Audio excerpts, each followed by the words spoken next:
Structure of nephron. What is the alternative name for nephron?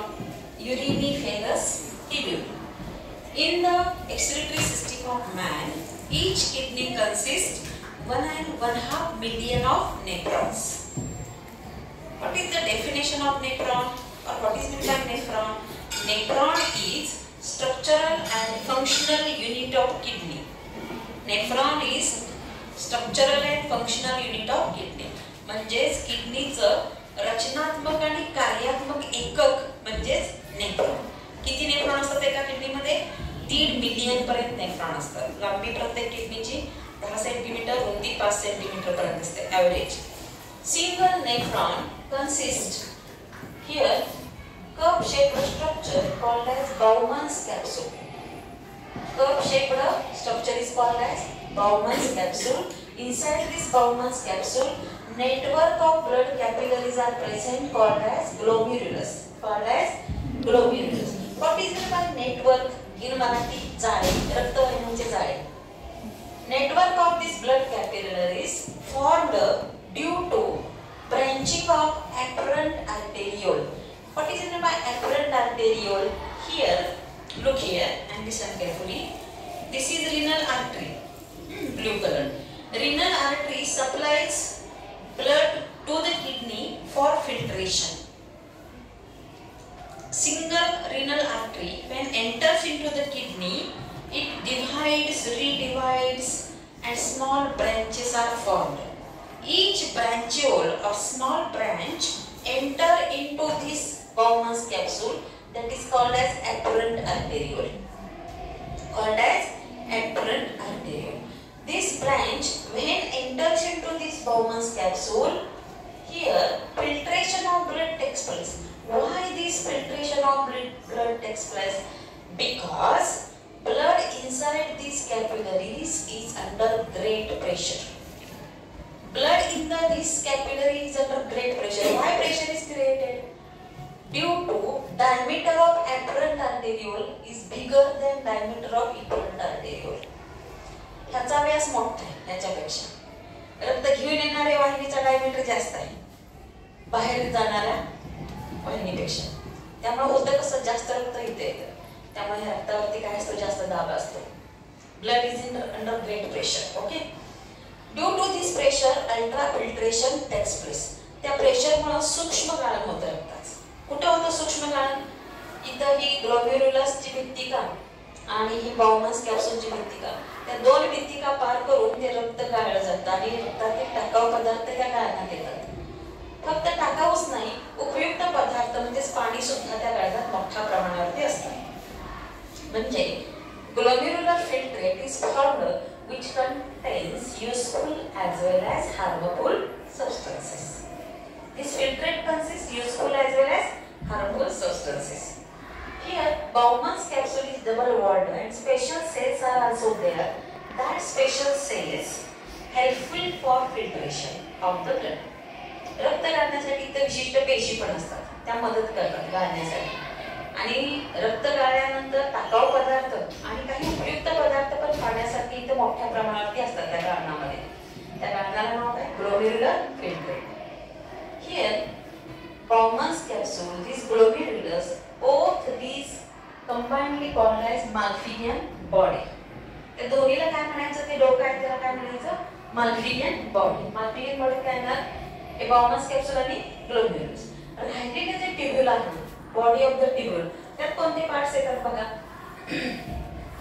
असे spring सारखं कन्व्होल्युटेड, म्हणजे असं गुंडाळ्यासारखा भाग असतो, त्याला म्हणायचं प्रॉक्सिमल कन्व्होल्युटेड ट्यूब्यूल.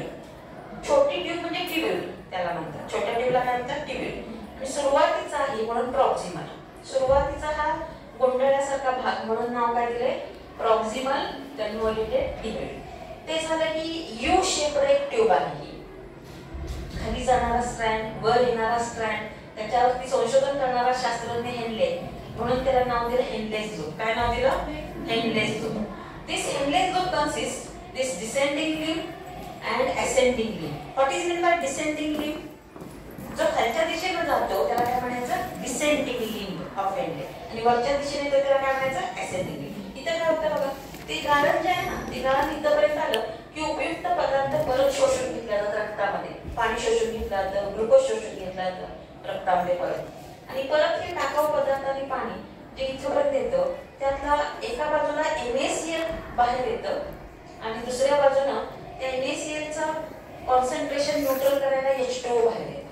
जसं मिठाचे पदार्थ खाल्ले की पाणी पितो का नाही बरं आपण कॉन्सन्ट्रेशन बॅलन्स करायला, खारट पदार्थ खाल्ले की तहान लागते पाणी पितो, तसं NaCl इथं बाहेर येतं आणि ते न्यूट्रल करण्यासाठी काय बाहेर येतं परत ह्यातलं जादा झालेलं पाणी.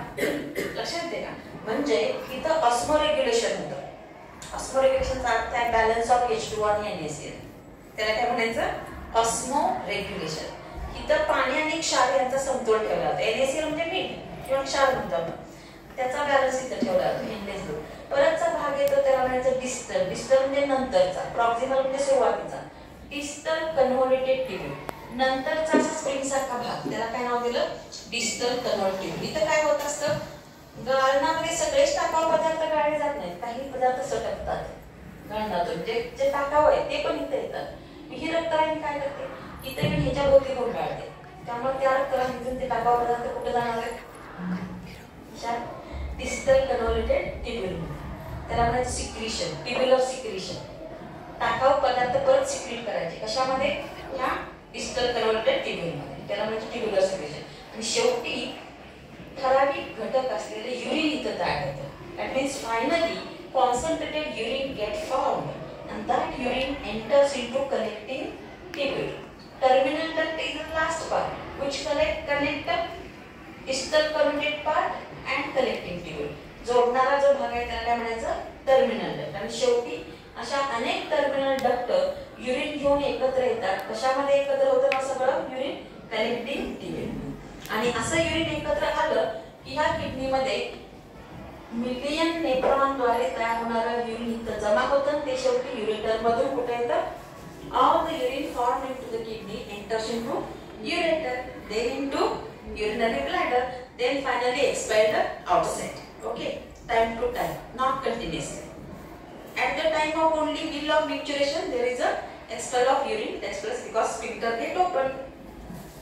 Here, structure of nephron shows Malpighian body. Malpighian body consists Bowman's capsule and glomerulus. Then, body of the tubule shows proximal convoluted part, Henle's lobe, distal convoluted part, terminal duct and collecting tubule. This is the all about structure. And what is the function of nephron? Filtration of blood and formation of urine. Here, mechanism of urine formation is that urine formation takes place with the help of 4 steps. First step is ultrafiltration.